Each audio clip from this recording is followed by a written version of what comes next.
They lasted 3 nights. On the 4th morning, the front door of the farmhouse stood wide open, swinging slowly in the cold Rhode Island wind. Inside, half-unpacked boxes were scattered across the wooden floors. A family photo lay face down in the hallway. The kitchen light was still on, and the Perron family was gone. According to property records in Harrisville, Rhode Island, the farmhouse on Round Top Road had stood since the early 18th century. It was weathered, heavy with history, and surrounded by quiet fields that rolled into thick woodland. It was the kind of place people called charming, peaceful, timeless. But in the winter of 1971, it became something else entirely. Witnesses later reported that when Roger and Carolyn Perron first saw the house, they fell in love immediately. It had 10 rooms, wide plank floors, and enough land for their 5 daughters to run freely. The air smelled clean. The silence felt comforting. The seller made no unusual disclosures. The inspection found no structural issues beyond age. The price was fair. 3 days later, the Perrons would abandon almost everything they owned inside. The first night was quiet. Carolyn later told investigators that she felt uneasy almost as soon as the sun went down. Not frightened, just aware, as if the house was listening. The family ate dinner around a folding table because their furniture had not yet been arranged. The girls laughed and argued the way children do. Roger talked about repairs he planned to make in the spring. Outside, snow began to fall in soft, steady layers. At around 11:30 p.m., the youngest daughter, April, said she heard knocking inside the walls of her bedroom. Roger dismissed it immediately. Old houses make noises.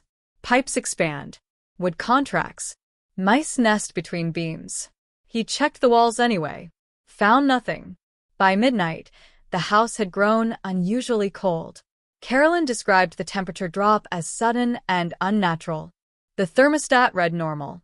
The furnace was working, yet she could see her breath in the hallway. When she reached the bottom of the staircase, she noticed something else. The clock in the kitchen had stopped. 11:17 p.m. The next morning it worked again. Roger blamed faulty wiring. He replaced the batteries. The second night, the noises grew clearer. Footsteps echoed in the corridor outside the children's rooms. Slow. Measured. Too heavy to belong to any of the girls. One daughter later stated that she saw her bedroom door open slightly on its own. Not a draft. Not a loose hinge. It opened, paused, and then closed. Roger searched the house again. Attic. Basement. Closets. He found nothing. But in the cellar, he noticed the dirt floor near the far wall looked disturbed. He assumed it was settling soil. The third night is what changed everything. Carolyn woke at 3:07 a.m. to the sound of something dragging across the wooden floor downstairs. Not scratching. Dragging. She lay still, listening. The sound moved slowly from the kitchen toward the living room. Roger slept beside her, undisturbed. Carolyn later said she felt paralyzed, not physically but mentally, as if a weight pressed against her chest. She could not bring herself to move. The dragging stopped beneath their bedroom. Then came 3 distinct knocks on the ceiling. Roger woke this time. He grabbed a flashlight and went downstairs. Every door was closed. Every window locked. Nothing appeared out of place, except for one detail. The kitchen chairs had been pulled away from the table and arranged in a perfect circle. Roger insisted one of the girls must have done it as a prank. They denied it. Later that afternoon, Carolyn began researching the property's history at the local library. According to town records, the land had passed through multiple generations of the same family since the 1700s. Several deaths had occurred on the property, including children. Some listed as accidents. Some unexplained. One name appeared repeatedly in historical references. Bathsheba Sherman. Local folklore described her as a woman accused, though never formally convicted, of harming a child in her care in the mid-19th century. Witnesses at the time claimed an infant died with a sewing needle found lodged at the base of its skull. No charges were proven. The case was dismissed. But the rumors persisted. According to church records, Bathsheba was buried in a nearby cemetery, not far from the farmhouse grounds. Carolyn returned home pale and shaken. That evening, strange smells began to fill the house. Not constant, not overwhelming. Brief waves of rotting meat. They appeared in different rooms without warning. Roger, increasingly irritated, accused Carolyn of letting her imagination run wild. He believed stress from the move was affecting everyone. Then the bruises appeared. Carolyn discovered dark marks on her arms and thighs. Circular, almost finger-shaped. She did not remember injuring herself. Over the next 24 hours, more formed. One daughter claimed her hair was pulled while she sat alone in the bedroom. Another reported hearing a woman whisper her name in the dark. Carolyn began documenting everything in a notebook. Dates, times, locations. The activity escalated rapidly. Doors slammed without wind. Small objects disappeared and reappeared in different rooms. A broom was found standing upright in the middle of the kitchen, balanced impossibly on its bristles. Roger still refused to consider anything supernatural. He brought in an electrician. The wiring was fine. He inspected for animals. No nests. No droppings. He even consulted a local contractor about structural shifting that could explain the noises. Nothing. On the evening of the third day, just before sunset, the youngest daughter ran screaming from the basement stairs. She said she saw a woman standing at the bottom, not moving, just watching. Carolyn rushed downstairs. The air was thick and damp. The dirt floor felt uneven beneath her feet. She sensed something heavy in the darkness, but she saw no one. That night, the house grew violently cold again. The furnace shut off completely at 2:46 a.m. The girls woke one by one, complaining of someone sitting on their beds. Roger attempted to restart the furnace. It functioned normally. As he returned upstairs, he heard Carolyn scream. He found her standing at the end of the hallway, staring into the living room. A rocking chair was moving, slowly, back and forth. No one was inside it. Roger approached and placed his hand firmly on the chair. It stopped instantly. He later admitted that when he touched it, the wood felt warm, warmer than the air in the room. That was the moment doubt entered his mind. According to later testimony, the final incident occurred at exactly 3:10 a.m. All 5 daughters were asleep in the same bedroom, too frightened to separate. Carolyn sat awake in the hallway. She heard whispering. Not one voice. Several. They were too low to understand but clear enough to distinguish separate tones. She described them as angry. Suddenly, the bedroom door behind her slammed shut with tremendous force. The girls began screaming. She heard whispering. Not one voice. Several. They were too low to understand but clear enough to distinguish separate tones. She described them as angry. Suddenly, the bedroom door behind her slammed shut with tremendous force. The girls began screaming. Roger ran toward the sound. Before he could reach the handle, 3 loud bangs struck the door from the inside. He forced it open. The room was empty. The girls stood pressed against the far wall, shaking. They said something had stood in the center of the room only seconds before he entered. Tall. Female. Its head tilted at an unnatural angle. The next morning, Roger packed what he could fit into the truck. They left behind furniture, clothing, boxes. The front door remained open. Neighbors later stated the Perron family drove away without speaking to anyone. But what makes this case disturbing is not simply that they fled. It is what followed.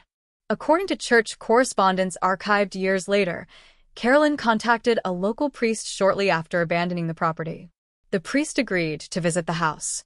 He did not stay longer than 20 minutes. When he returned to his parish, he reportedly advised the family not to go back. He offered no further explanation. Roger initially dismissed the advice.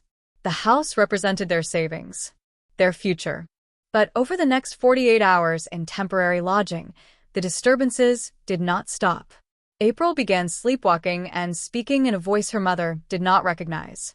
Carolyn experienced vivid nightmares of a woman standing beside her bed, whispering that the house belonged to her. And then came the call from a neighbor. He claimed the lights inside the abandoned farmhouse were turning on at night. room by room.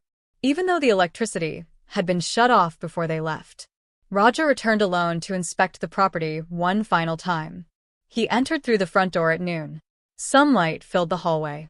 Nothing seemed out of place. Until he reached the kitchen. The chairs were arranged in a circle again. And in the center of the wooden floor, carved directly into the boards, was a single word he was certain had not been there before. Stay. He later told investigators that the letters were deep, as if cut with deliberate pressure. He stood frozen, staring at the carving. And then he heard movement behind him. Not footsteps. Breathing. Slow. Close to his ear. But when he turned, the room was empty. The temperature dropped sharply. The clock on the wall stopped again. 11:17 p.m. In broad daylight, Roger left the house without locking the door. That evening, he agreed they would never return. Yet the story did not end with abandonment. Because within weeks, Carolyn began showing signs that something had followed them. And what manifested next would force the involvement of investigators whose names would become permanently tied to one of the most chilling exorcism cases in American history. Within 2 weeks of leaving the farmhouse, Carolyn Perron began to change. At first, it was subtle. She slept longer than usual. She stared at walls as if listening to something faint and distant. When spoken to, she sometimes responded a few seconds too late, as though pulling herself back from somewhere far away. Roger attributed it to stress. The move had failed. They were staying with relatives. The children were unsettled and frightened. It made sense that Carolyn would be exhausted. But exhaustion does not explain the bruises that returned. Dark impressions appeared again along her arms. This time more defined. 5 marks. The spacing unmistakable. According to later notes taken by a consulting priest, Carolyn insisted she could feel someone standing behind her at night, even when she was alone. She described a cold breath against her neck and the distinct impression of fingers grazing her shoulders. The daughters began reporting similar disturbances. Andrea, one of the older girls, later stated that she woke repeatedly to the sound of her mother whispering from the corner of the room. But when she looked, Carolyn was asleep beside her father. April resumed speaking in her sleep. Roger recorded it once on a small handheld device. The voice was low, adult, measured. It did not match the tone of a child. He destroyed the recording after listening to it twice. According to church records in the Diocese of Providence, a second priest was contacted. He agreed to meet with Carolyn privately. During their conversation, she described the farmhouse in detail, without prompting. She spoke of rooms she had never entered, of objects buried beneath the basement soil, of a presence that despised her specifically. The attending priest later wrote that Carolyn's demeanor shifted mid-sentence. Her voice deepened. Her posture straightened unnaturally. She stared at him without blinking for nearly 30 seconds. When he attempted to pray aloud, she began to laugh. Not hysterically. Calmly. He discontinued the session and recommended further evaluation. Medical professionals found no neurological abnormalities, no signs of psychosis, no drug use, no epilepsy. The family physician noted elevated stress levels and mild anemia. Nothing more. The disturbances intensified. Witnesses reported hearing knocking from inside the walls of the relative's home, where the Perrons were staying. Lights flickered when Carolyn entered a room. Small objects fell from shelves without contact. One evening, Roger awoke to find Carolyn standing beside the bed. Her eyes were open, but unfocused. She spoke clearly. "He wants us back." Roger attempted to guide her back under the covers. Her arm resisted with surprising strength. The following morning, she remembered nothing. According to archived correspondence, it was around this time that the Perrons were introduced to paranormal investigators Ed and Lorraine Warren. The Warrens had built a reputation in the Northeast for investigating alleged hauntings and possession cases. Though controversial, they were often contacted when church officials declined further involvement. Lorraine later described her first impression of Carolyn as deeply troubling. She was not alone, Lorraine reportedly told colleagues. Something was pressing against her. The Warrens conducted a preliminary interview with the entire family. The The daughters described the farmhouse events in consistent detail, even when questioned separately.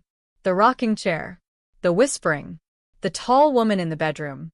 Roger remained skeptical but admitted that certain events defied explanation. Lorraine requested permission to visit the abandoned farmhouse. Roger hesitated, but he agreed. They returned on a gray afternoon. The property looked unchanged. Quiet. Still. Inside, the air felt heavy. Lorraine reportedly paused near the staircase and closed her eyes. She later stated she sensed multiple presences, but one stronger than the rest. One that carried resentment. The basement drew her attention immediately. According to witness accounts, Lorraine descended the narrow wooden steps slowly. The dirt floor remained disturbed near the far wall. She stood still for several minutes. When she came back upstairs, she appeared pale. There was suffering here, she said quietly. The Warrens suggested conducting a formal séance to identify the source of the disturbance. Roger objected initially. He feared provoking something worse. But Carolyn insisted. She wanted answers. The séance took place in the living room of the farmhouse. A small group gathered around a wooden table. Candles flickered in the dim light. A recorder was placed in the center. Lorraine began with prayer. Minutes passed without incident. Then the temperature dropped sharply. Witnesses later stated that the candles bent inward, as if drawn toward the center of the table. Carolyn's breathing changed. Slow at first, then erratic. Her hands trembled against the tabletop. Lorraine asked if any spirit wished to communicate. The table vibrated slightly. Carolyn's head tilted to one side. Her voice, when it came, did not sound like her own. "I am not yours," it said. The attending witnesses described the tone as hollow and strained, as if forced through clenched teeth. Lorraine continued speaking calmly, asking the entity to identify itself. Carolyn's chair scraped violently backward, without visible force. Her body arched. Her eyes rolled upward until only the whites were visible. Roger attempted to steady her, but he was thrown backward with unexpected force.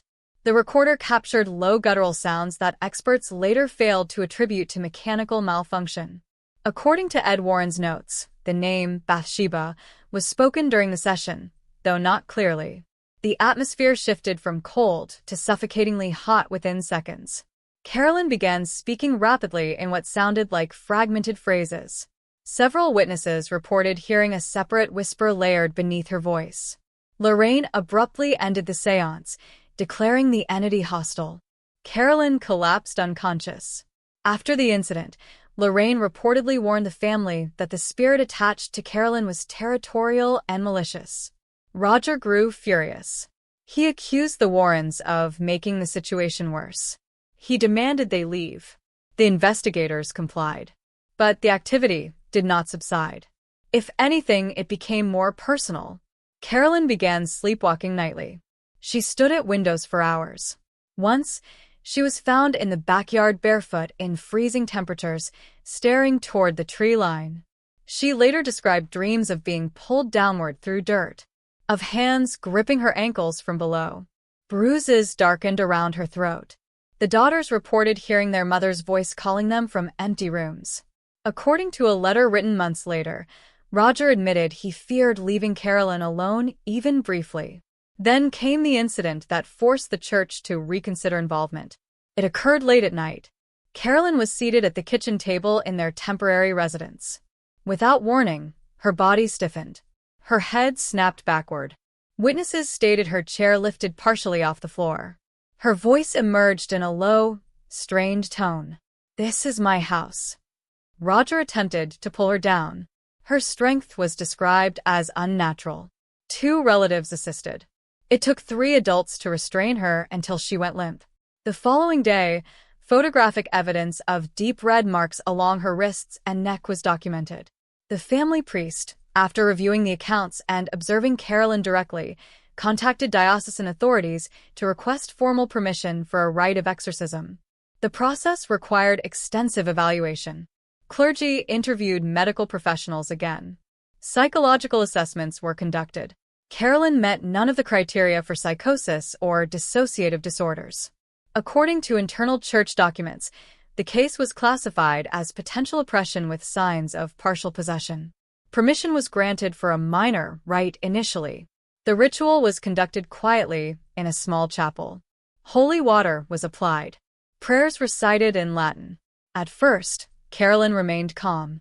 Then she began to shake. Her breathing grew labored. Witnesses reported her skin grew pale to an unnatural shade. When the priest commanded the spirit to identify itself, she spoke a single word: Mother. The priest later admitted that the atmosphere felt charged and oppressive, as if something resisted intensely but refused to fully manifest. The rite concluded without full resolution. For several days, Carolyn appeared improved. She smiled. She slept. Roger believed it was finally over.